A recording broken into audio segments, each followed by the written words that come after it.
Several studies have strongly argued that DSS people want increased sound awareness in their daily life. But as Jeremy's field studies have shown, current sound recognition systems do not work accurately in the real world.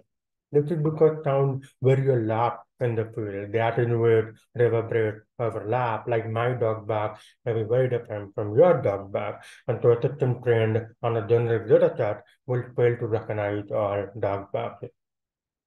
Consequently, in the past evaluation of sound recognition systems, DSS users have desired the ability to provide corrected feedback to the sound recognition model's output. That is also argued by participants. So before pre-modeling the kitchen, we had a porcelain tank. But now we have a stainless steel tank, so the sound of water is very different.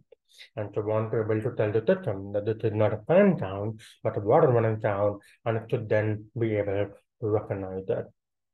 Informed by this finding, we present AdaptiveSound, the first system that allows end users to provide positive or negative feedback to a sound recognition model's output.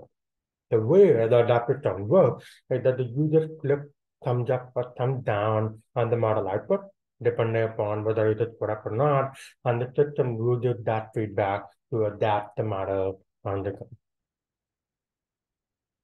So let's discuss the system design of AdaptiveSound. The primary technique used in AdaptiveSound is incremental reinforcement learning. So what this technique does is gradually adapt a pre-trained model to new environment by sequentially incorporating the user training sample. Now, this is good for us because instead of needing to train the model on an entire data set, the model learns on the incoming sample one at a time, which is what we want because the user feedback will come one at a time. However, the problem with this technique is that it works very well on the paper. On an outline experiment, it's hard to make it work in the field. Well, this is because there are several practical problems associated with this technique, which breaks it down when it comes to a real-world deployment. So what we did is, in order to make a usable system, we studied the concern that may break this technique down, and then we came up with solutions to handle these concerns. So let me show you how. So there were three main concerns we faced.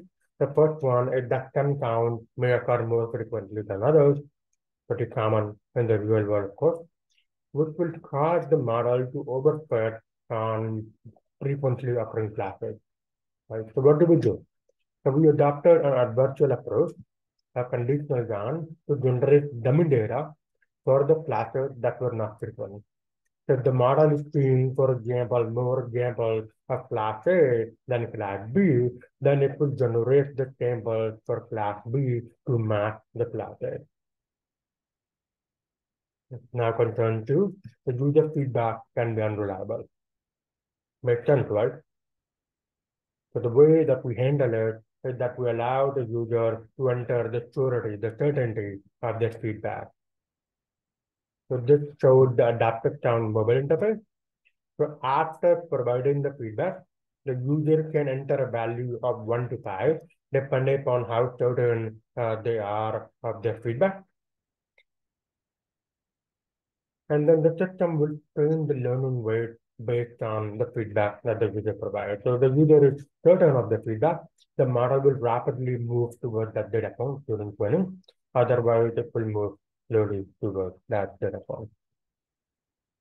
Okay, finally, concern three, memory and compute data. If you train over only a single sample over time, the computation increases a lot because you're running the training cycle again and again. But instead, if you store the sample and train over a huge batch, that requires a lot of memory. And so what we do is pretty simple. We adopt a middle ground approach to train on small batches of incoming data, and then we delete the data after training. So here's the adaptive sound pipeline. Initially, the data will go through the pre-processing stage to generate input features to the model, and the model predicts the output. The user gets feedback on that output, and the conditional GAN generates classes that were data for the classes that were not entered by the user, and then the model fine-tuned on the resulting data set, generating an updated model to continue the cycle. That's how it works. So we did two evaluations of adaptive sound. The first was the performance evaluation, where we did the quantitative experiment over a data set of real-world sound, and we found an accuracy of 93.8% after about 10 minutes of end-user feedback, but significantly higher than the prior approaches that only use a pre-trained model with no adaptation, a huge difference of 14.6%. We also did a qualitative user study to show the perceived benefit to their end users. So we deployed the system in the field for 3 days in the form of an Android app, and 12 DHS people used the app in the daily setting over multiple contexts. And we found from the subjective feedback that the users provided that they reaffirmed the benefit of our approach. Participants mentioned that the system seemed to improve over time as they provided feedback.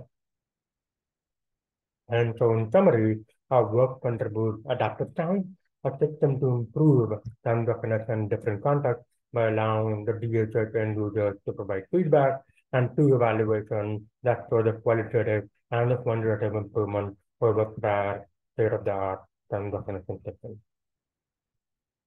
Thank you.